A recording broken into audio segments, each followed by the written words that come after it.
लाने व राजस्व अधिसूचना एवं आर्थिक अपराध निदेशालय का गठन सहित कई महत्वपूर्ण फैसले लिए गए हैं, जिसके अंतर्गत हमारे यशस्वी प्रधानमंत्री नरेंद्र मोदी जी का जो आयुष और आयुर्वेद के प्रति लोगों में जागरूकता लाने और हमारे यशस्वी मुख्यमंत्री जी का भी यही लक्ष्य था। इसको देखते हुए राजस्थान में के अजमेर राजस्थान आयुर्वेद योग तथा नेचुरोपैथी विश्वविद्यालय अजमेर विधेयक 2026 का कैबिनेट में मंजूरी दी गई। वर्तमान में प्रदेश में केवल जोधपुर जिले में ही एक हमारा आयुर्वेदिक विश्वविद्यालय संचालित है। बजट वर्ष 2024-25 में एक और विश्वविद्यालय खोलने की जो घोषणा की गई थी, इस बजट घोषणा को पूरा करते हुए अजमेर में आयुर्वेद योग एवं प्राकृतिक चिकित्सा विश्वविद्यालय की स्थापना की जाएगी।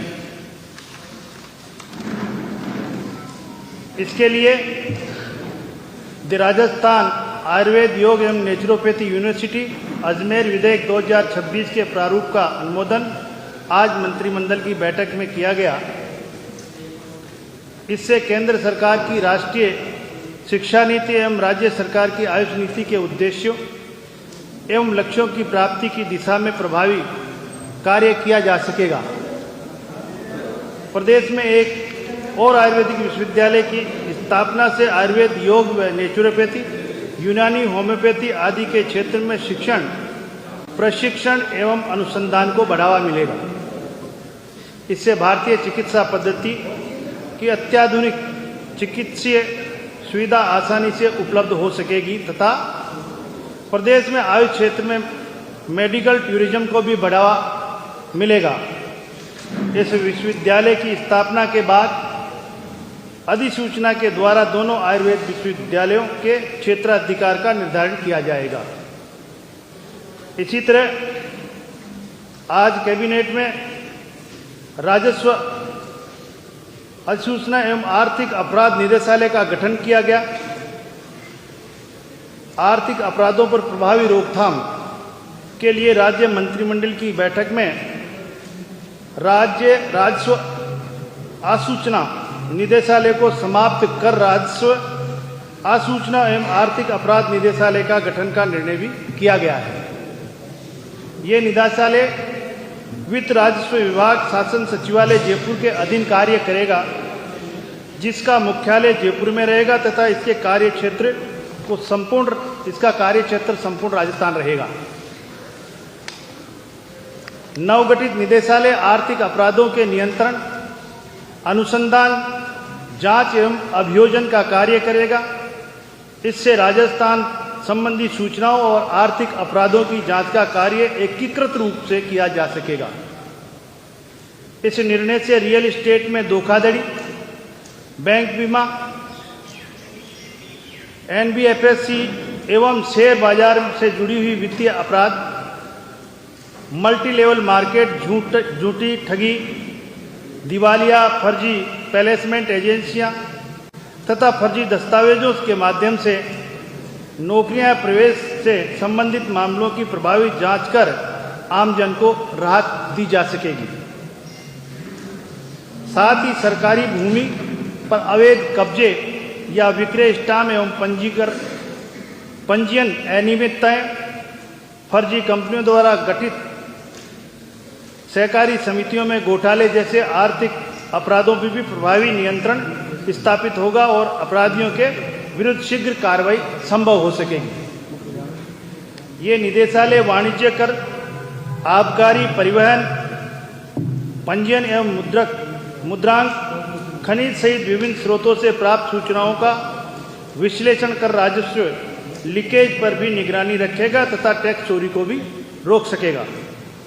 इस निर्णय से राजस्व संग्रहण प्रणाली मजबूत बनेगी और वित्तीय अनुशासन स्थापित करने में भी मदद मिलेगी। इस निदेशालय के लिए 107 पद सृजित किए गए हैं, जिन्हें विभिन्न राजस्व विभागों में कार्यरत अधिकारियों कर्मचारियों से विशेष चयन प्रक्रिया से भरा जाएगा। इस निर्णय के फलस्वरूप जांच प्रणाली एकीकृत होने से कार्रवाई तेजी से होगी और आर्थिक अपराधों का प्रभावी नियंत्रण भी स्थापित होगा। मैं आगे माननीय कर्नल राज्यवर्धन सिंह जी से निवेदन करूंगा कि वो राजस्थान प्रदेश के खेल एवं उद्योग मंत्री आदरणीय कर्नल राज्यवर्धन सिंह जी से निवेदन करूंगा कि वो सभी मीडिया के मेरे साथियों को नमस्कार।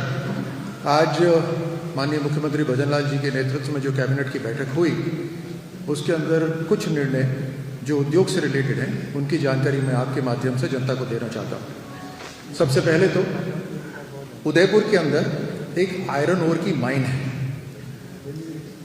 वो आयरन ओर की माइन का जो ओर है, जो वहाँ से निकल रहा है माइनिंग से, उसको इस्तेमाल करने के लिए एक कंपनी आगे आई है जिसने कहा है कि हम आयरन ओर को स्टील में बदलेंगे, लोहे में बदलेंगे। तो वो 500 करोड़ का निवेश करना चाहती है। उसको हमने 53 हेक्टेयर भूमि वहाँ पर दी है। 1.5 मिलियन मीट्रिक टन इनका उत्पादन होगा और डायरेक्ट इस फैक्ट्री के अंदर तकरीबन 550 युवाओं को रोजगार मिलेगा। इनडायरेक्ट के अंदर तो आप समझ ही सकते हैं कि बहुत सारे ऐसे एंसिलरी यूनिट्स वहाँ पर आ जाएंगी जो इतनी बड़ी फैक्ट्री को मदद और सप्लाई चेन प्रोवाइड करेंगे। ये जो प्लांट है, ये इसको कहते हैं बेनिफिकेशन और पैलेट प्लांट। तो जो आयरन ओर है उसको लेकर पहले तो साफ करेंगे, आयरन ओर को साफ करने के बाद उसको पैलेट्स पे बदलेंगे, गोल बॉल पैलेट्स पे बदलने के बाद उसका जो वैल्यू है वो वैल्यू बढ़ जाता है। अब ये समझने वाली बात है कि अगर ऐसी फैक्ट्री हम नहीं लगाते तो ये आयरन ओर अपने प्रदेश से बाहर चला जाता है। आज हम वैल्यू डेवलपमेंट कर रहे हैं अपने ही क्षेत्र में। इससे जीएसटी रेवेन्यू बढ़ेगा, एक्सपोर्ट पोटेंशियल बढ़ेगा, स्टील वैल्यू चेन के अंदर मजबूती आएगी और आत्मनिर्भर भारत का ये सपना भी पूरा करता है। इसमें कैबिनेट ने तय करा है कि इसकी जो दर होगी जमीन की, वो डीएलसी की डबल रेट होगी। दूसरा निर्णय है मंडपम, जो एयरपोर्ट के पास टोंक रोड पे जो जमीन है B2 बाईपास पर, वहां मंडपम बनने का निर्णय एक पहली कैबिनेट मीटिंग में हुआ था। लेकिन उस मीटिंग के अंदर जो निर्णय हुआ था उसको हमने और सुधारा है।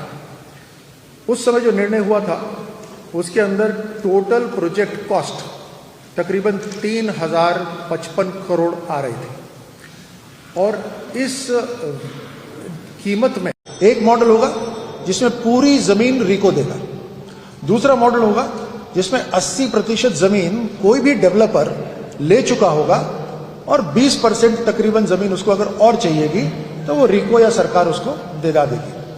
तीसरा मॉडल होगा जो पूरी जमीन पूरी तरह से डेवलपर ही ढूंढे, वो तीसरा मॉडल है। और चौथा मॉडल होगा जो पीपीपी मोड पर होगा, पब्लिक प्राइवेट पार्टनरशिप के मोड पर होगा। इसमें हमने जो सबसे पहला मॉडल है जो जमीन पूरी रिको देगा, उसकी भी हमने प्राथमिकता तय कर दी कि कहां पर देगा। जहां उद्योग लगने की बहुत संभावना है और उद्योग बहुत लगते हैं, वहां पर रिको जमीन नहीं देगा। ये हम ऐसे जिलों में देंगे जहां पर उद्योग बहुत कम पहुंच पाते हैं।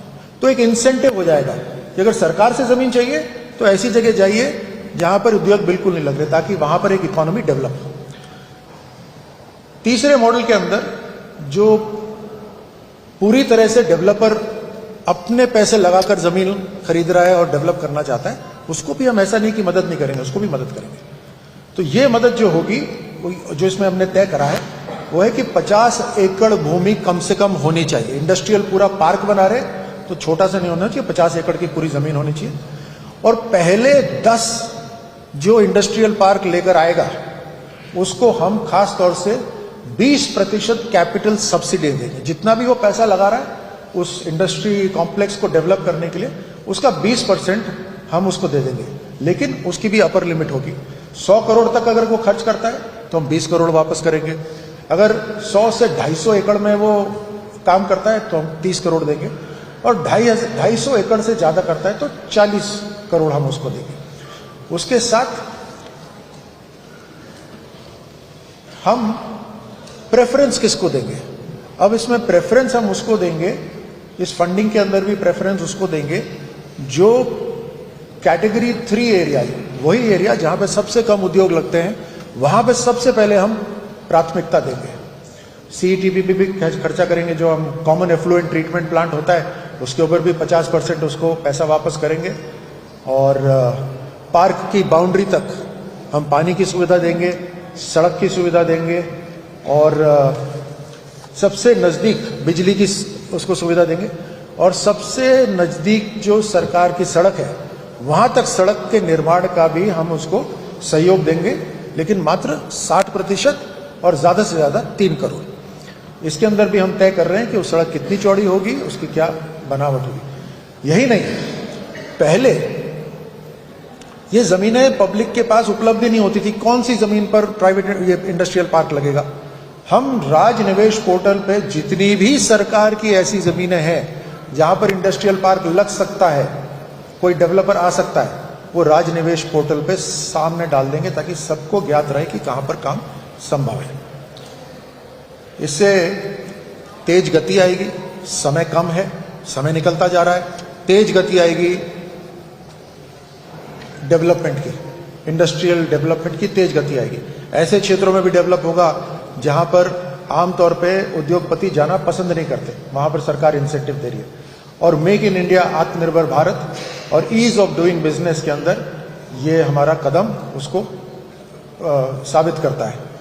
ग्लोबल चेन, दुनिया की ग्लोबल चेन शिफ्ट हो रही है।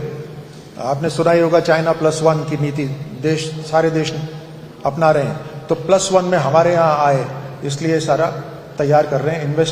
इन्वेस्टर लैंड रेडी स्टेट्स को के अंदर राजस्थान शामिल हो, उसमें ये नीति आज हमने अपनाई है। धन्यवाद। मैं जोगाराम जी से आग्रह करता हूं कि वो अपनी बात रख लें।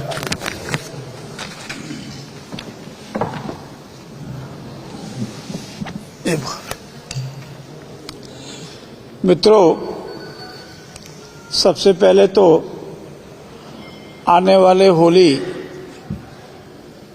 और इस बार अनेक वर्षों के उपरांत होलिका दहन का मुहूर्त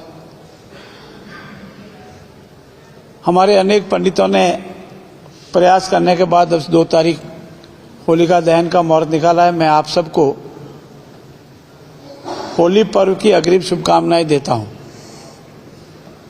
साथ ही साथ हमारे लिए गौरव का पल है, गौरव की बात है हम राजस्थान वासियों के लिए कि महामहिम राष्ट्रपति महोदय का भी राजस्थान पर आगमन होने की पूरी संभावना है, और आगामी 28 फरवरी को यशस्वी प्रधानमंत्री जी, अरे भाई ठहरो, दोनों का ही है, यशस्वी प्रधानमंत्री जी का राजस्थान की तरह अजमेर पर कायड़ में कार्यक्रम है। उस सब के लिए भी आप सादर आमंत्रित है। मित्रों, आज की मंत्रिमंडल की बैठक में 2 नए विधेयक को मंजूरी दी है। इसमें पहला है राजस्थान पंचायत राज अधिनियम 2026 और राजस्थान नगरपालिका अधिनियम 2026। पंचायत राज अधिनियम की धारा 19 में ये प्रावधान किया गया था और तत्कालीन परिस्थितियों के देखते हुए जरूरी भी था। जनसंख्या का घनत्व बढ़ रहा था, जनसंख्या का रेशियो बहुत बढ़ रहा था, जनसंख्या का विस्फोट हो रहा था और अनेक परिस्थितियों में जनसंख्या नियंत्रण करना आवश्यक समझा गया था। विशेषज्ञों ने, आर्थिक दृष्टि से काम करने वाले विशेषज्ञों ने भी ये राय दी थी कि जनसंख्या नियंत्रण भारतवर्ष के लिए जरूरी है। और इसीलिए जो हमारे सरकारी अधिकारी थे उनके प्रमोशन के संबंध में भी ये प्रावधान किया था कि 2 से अधिक बच्चे होंगे तो प्रमोशन नहीं होगा। और नगर पालिका और नगर अधिनियम में भी प्रावधान किए गए थे कि 2 से अधिक संतान होगी तो उनके चुनाव लड़ने की एक ये अयोग्यता होगी। राजस्थान सरकार ने कालांतर में सरकारी अधिकारियों कार्मिकों के प्रमोशन में 2 से अधिक संतान होने की जो बाधा थी उसको हटा दिया था। और अब पूर्व में जो जनसंख्या का रेशियो 3.2 था वो इन 10, 15, 20 सालों में घटते धीरे धीरे 2 पे आ गया है। अब सब तरह से ये मांग की जा रही है कि जो योग्य व्यक्ति है, सक्षम है, जनप्रतिनिधि बनने की योग्यता रखता है, उसका काम करने का मन है और मादा भी है, पर मात्र उसकी 2 से अधिक संतान होने से वो अयोग्य माना जा रहा है, इस प्रावधान को ठीक किया जावे। और आज इन दोनों विधेयकों को मंजूरी देते हुए पंचायत राज अधिनियम की धारा 19 में और उसके स्पष्टीकरण में और नगरपालिका अधिनियम की धारा 24 में संशोधन करते 2 या अधिक संतान होने के बावजूद भी वो जनप्रतिनिधि अन्य योग्यताएं रखता है तो वो चाहे पंचायत राज का कोई भी इलेक्शन हो या नगर निकाय का कोई भी इलेक्शन हो, चुनाव लड़ने के लिए योग्य माना जाएगा।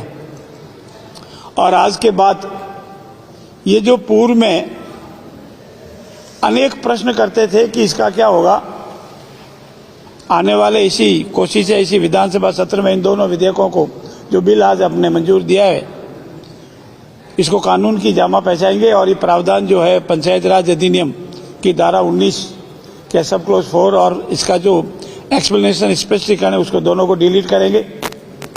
और इसी तरह नगरपालिका अधिनियम की धारा 24 में ये संतान संबंधी जो प्रावधान है अयोग्यता का उसको भी डिलीट करेंगे। और तीसरा मित्रों, ये जो कुष्ठ रोग की बीमारी है इसको कठिन, बहुत भयंकर वैवाहिक बीमारी माना गया, सीरियस बीमारी माना गया। अनेक तरह की आवाज आ रही थी कि नहीं ये एक सीरियस बीमारी नहीं है और इस संबंध में माननीय सर्वोच्च न्यायालय में प्रकरण हुआ और माननीय न्यायालय ने ये कहा कि नहीं ये प्रावधान है वो भेदभावी है, इसको रखना ठीक नहीं है। तो सरकार ने माननीय सर्वोच्च न्यायालय के आदेश के अनुसार ये जो कुष्ठ रोग वाले जो प्रावधान हैं उन प्रावधानों को भी आज हटाने का निर्णय लिया है। और अब ये जो एसपी सिविल पिटीशन नंबर 83/2010 थी और 7/5/2025 को मई 2025 में ये माननीय सर्वोच्च न्यायालय का निर्णय आया था, उसकी पालना में इसको भी हटाने का निर्णय लिया है। और चौथा जो महत्वपूर्ण निर्णय लिया है, पंचायत राज के विकास की आधार धूली है हमारा, पूर्व में इसका शब्द था ग्राम सेवक, अब है इसका वीडियो और उससे अफसर बड़ा होता है बीडीओ, ब्लॉक लेवल ऑफिसर और विलेज लेवल ऑफिसर। इनका प्रमोशन होता है और प्रमोशन होने के बाद असिस्टेंट वीडियो बनते हैं, परंतु इनकी प्रमोशन का जो स्कोप है वो बहुत कम है। अभी राजस्थान में जितने हमारे ये ब्लॉक लेवल ऑफिसर है इसकी संख्या करीब 11,000 से अधिक है, 11,304। और जो इनका प्रमोशन होने के बाद जो अधिकारी होते हैं वो अधिकारी 246 से ऊपर अभी नहीं है हमारे पास। और इनका पे ग्रेड लेवल 6 है जो 2600 का होता है और इनका पे ग्रेड लेवल 10 है जो 3700 का होता है। तो एबीओ के जो 750 नवीन पद स्वीकृत करने के साथ ही इनके पटवारी, कृषि पर्यवेक्षक, मंत्रालय कर्मचारी के पदोन्नति के जितने अवसर है इनको भी दिए जाएंगे, ताकि हमारे वीडियो जो एडिशनल वीडियो, असिस्टेंट वीडियो बनेंगे और इनका प्रमोशन का अवसर सभी को मिलेगा। ये पंचायत राज व्यवस्था चूंकि राजस्थान की देन है, माननीय पूर्व प्रधानमंत्री ने नागौर से इसकी नेहरू जी ने इसके प्रारंभ किया था और राजस्थान में ये सबसे सशक्त कानून है। और इस कानून की मार्फत हम जनता को ये संदेश देना चाहते हैं, जो योग्य है, कार्य करने की योग्यता रखते हैं, मन रखते हैं, और मात्र इस कारण कि उसके 2 से अधिक संतान है, वो चुनाव लड़ने योग्य नहीं, इससे अयोग्यता को हटाया गया है। मित्रों, ये क्रांतिकारी कदम है। जब लाया गया तब इसकी आवश्यकता थी, अब वर्तमान में इसकी आवश्यकता महसूस नहीं की जा रही है। ये आज मंत्रिमंडल ने यशस्वी मुख्यमंत्री आदरणीय बंजरलाल जी के नेतृत्व वाली कैबिनेट ने इन सभी बिलों को मंजूरी दी है। धन्यवाद।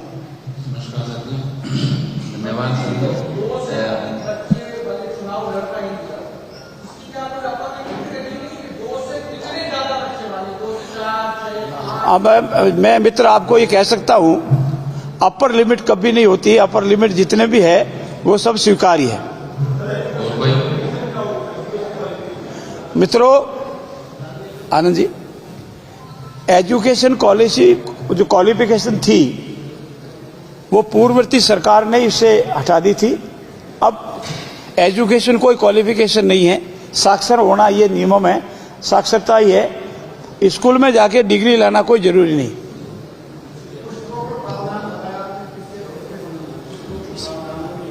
कुष्ठ रोग प्रावधान जो पंचायत राज अधिनियम में थे उसको अयोग्यता मानी जाती थी और माननीय सर्वोच्च न्यायालय ने इसे भेदभावपूर्ण माना, इसीलिए इसको हटाया गया।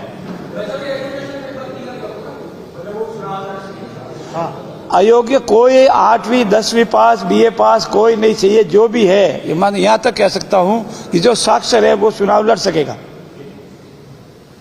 साक्षरता घर पे भी हो सकती है। हाँ, पहले वन भाई बना आराम से।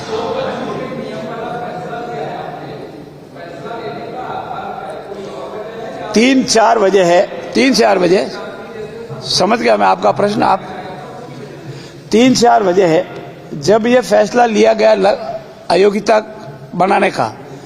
जनसंख्या का विस्फोट हो रहा था, गरीबी का मामला था, धनदानी का भी मामला था, और विशेषज्ञों ने, आर्थिक विशेषज्ञों ने कहा था कि भारत में जनसंख्या नियंत्रण जरूरी है और इसी कारण से इसको लिया गया था। और वर्तमान में चूंकि ये जनसंख्या का रेशियो 3-2 से घट करके 2 पे आ गया है और इसीलिए अब वो सारी वस्तुएं नहीं है, इसीलिए एक्सपर्ट की राय, आर्थिक विशेषज्ञों की राय, सबकी राय है कि अब इसके रखने की आवश्यकता नहीं है, इसीलिए लिया गया।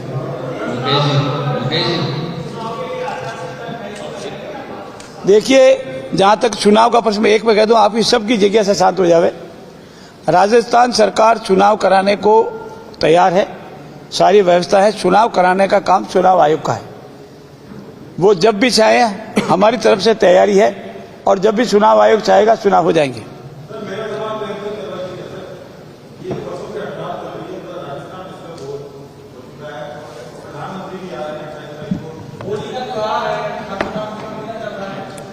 देखिए, मैं आप सभी को बताना चाहूँगा कि जो हड़ताल कर रहे हैं, मेरे से भी ये लोग मिले हैं, कमिश्नर से भी मिले हैं, लेकिन कोई बॉडी को मॉडिफाई करने वाली बसों के लिए हमने, क्योंकि हम यात्रियों की सुरक्षा करना हम सबका दायित्व है, और केवल इसी बात पे है कि आप बसों में जो मॉडिफाई करके जिसमें यात्रियों की जानमाल का खतरा रहता है उसको हटाने के लिए है। बाकी हम सारी सुविधाएं इनको हम दे रहे हैं। अगर इनकी कोई और समस्या है उसके लिए तो मैं पूछ ही रहा हूं, भाई अगर आपकी कोई और समस्या है तो मुझे बताइए, लेकिन इस चीज़ को हम कतई बर्दाश्त नहीं करेंगे जो बॉडी मॉडिफाई करके बसों को चला रहे हैं, क्योंकि यात्रियों की सुरक्षा देना अपना सबका कर्तव्य है। धन्यवाद। एक अंतिम क्वेश्चन इधर से।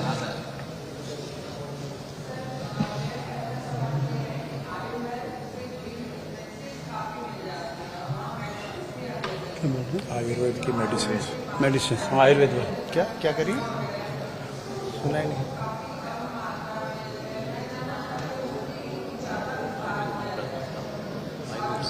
क्या कह रहे हो? आयुर्वेद एक बार सुनाई नहीं दिया, आयुर्वेद की जो दवाइयाँ हैं उसका विस्तार करा जाए पंचकर्म। पंचकर्म का विस्तार किया जाए। आपको इसमें हमने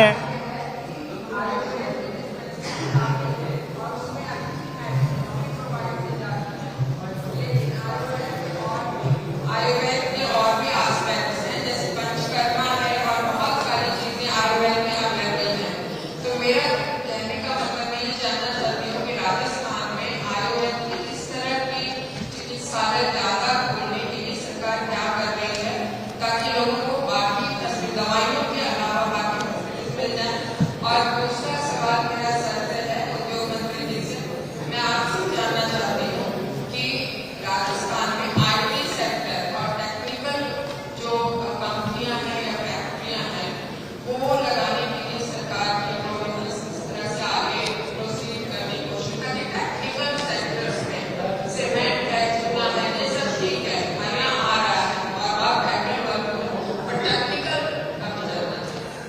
देखिए, आपने पूछा आयुर्वेदिक दवाइयों के बारे में।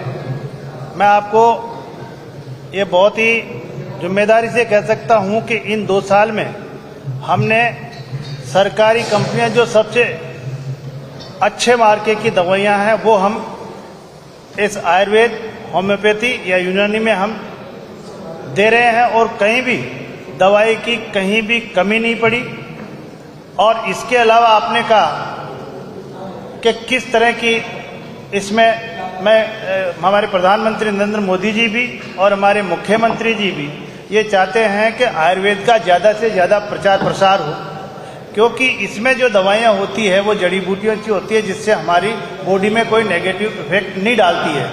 इसलिए ये एक जीवन जीने की एक शैली आयुर्वेद, और अगर एक व्यक्ति को आयुर्वेद से जीने की कला अगर वो सीखता है तो आपके इस स्वास्थ्य को वो खराब नहीं होने देगा। इसलिए इसमें ज़्यादा से ज़्यादा हम नेचुरोपैथी, हम योगा, हम थेरेपीज और आयुर्वेद के जितने भी हमारे जो पंचकर्म है, इस तरह के हम ज़्यादा से ज़्यादा बढ़ावा दे रहे हैं ताकि व्यक्ति का स्वास्थ्य अच्छा रहे और उसकी प्रतिरोधक क्षमता अच्छी रहे। एक मिनट पहले पूरा हो जाए, शाम का पूरा हो जाए।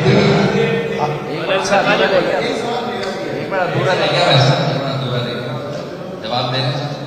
आईटी बेस्ड जितनी भी कंपनीज हैं उनको रिप्स 24 के अंदर जो बेनिफिट हैं वो तो सारे मिलते ही हैं। उसके साथ साथ ग्लोबल कैपेसिटी सेंटर्स बनाने के लिए हमने एक अलग नीति बनाई हुई है और उसके अंदर कैपिटल सब्सिडी मिलती है, ट्रेनिंग के लिए पैसा मिलता है वो भी है। डेटा सेंटर लगाने के लिए पॉलिसी हमने अलग बनाई हुई है, उसके अंदर जो बेनिफिट मिलते हैं वो भी मिलते हैं। एमएसएमई है, एक्सपोर्ट की कोई यूनिट है या वन डिस्ट्रिक्ट वन प्रोडक्ट की यूनिट है, वो अपना टेक्निकल अपग्रेडेशन करना चाहती है, जैसे आईटी बेस्ड अपग्रेडेशन करना चाहती है, तो उसके अंदर भी हम उसको सब्सिडी देते हैं।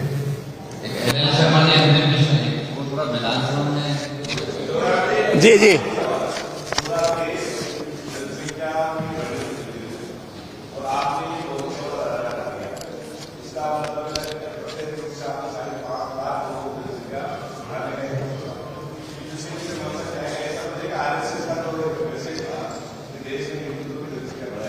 मित्रों, ये प्रश्न पूछना ठीक रहता है और मैं धन्यवाद भी दूंगा आपको कि ये प्रश्न किसी विचारधारा से जुड़ा हुआ नहीं है। ये प्रश्न किसी जनसंख्या को बढ़ाने या घटाने का नहीं है। सुन लिया मेरी माइक आ रही है। ये जो जनसंख्या नियंत्रण का जो कानून बनाया था वो तत्कालीन परिस्थिति थी। जनसंख्या में नियंत्रण उस तत्कालीन समय में जरूरी था। परिवार कल्याण के कार्यक्रम है उसको हर घर तक पहुंचाने के लिए जरूरी था। उस समय जनसंख्या का विस्फोट हो रहा था। पूरे विश्व में ये माना जा रहा था कि चाइना और हिंदुस्तान में जनसंख्या का विस्फोट हो रहा है। राष्ट्र की सुरक्षा के लिए भी ये भी जरूरी था। और वर्तमान में उस समय जो रेशियो था 3-2 से भी अधिक था और वर्तमान वो रेशियो सिर्फ 2 पे आ गया है। इसलिए अब ये कहीं भी नहीं है कि जनसंख्या का कोई विस्फोट हो रहा है। और ऐसा ही प्रावधान पड़ोसी अन्य गुजरात, मध्य प्रदेश के प्रदेशों में भी किया गया है। और माना जा रहा है कि योग्य उम्मीदवार को अपनी उम्मीदवारी से मात्र इस आधार पर वंचित नहीं किया जा सकता कि इसे 2 से अधिक संतान है, क्योंकि खड़े होने वाले तो 11,000 और समथिंग लोग सरपंच ही है या 14,000 15,000 ही है। हिंदुस्तान बहुत बड़ा है, इसलिए इसका कोई असर नहीं होगा। और जनसंख्या नियंत्रण की आवश्यकता अनुसार अनेक सरकार की योजनाएं हैं, उस योजनाओं से नियंत्रण होगा। और इसलिए किसी विचारधारा के आधार पर या किसी के कहने से नहीं, सभी परिस्थितियों को देखते हुए आम जन की मांग के अनुसार इसमें ये प्रावधान लाया गया।